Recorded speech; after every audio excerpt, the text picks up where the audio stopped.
Usa ka mansyon sa Hasaan, Misamis Oriental, gupat sab Kabalay sa Cagayan de Oro City naug daw sa sunog. Dugang detalye sa report ni Cyril Chavez.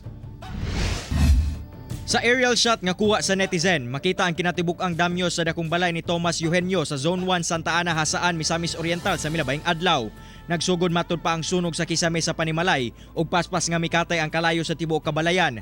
Hinon wala na kini nakaapekto sa katapad nga mga panimalay.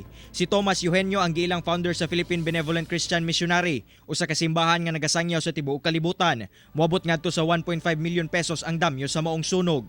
Samtang sa Purok 3, Balok-Balok, Puerto Cagayan de Oro City, naug daw sab ang upat ka mga balay. Sa kuha sa BFP Special Rescue Unit 10, makita ang kalayo nga milamoy sa mga kabalayan nga gama sa light materials. Hinoon, bisan pa man naglisod ang kabumbirohan tungod sa kapiit sa lugar, ilagyapon na pugngan nga mukaylap ang sunog. Sa inisyal nga investigasyon, mukabat sa 20,000 pesos ang damyos niini. Ako, si Cyril Chavez para sa One Mindanao.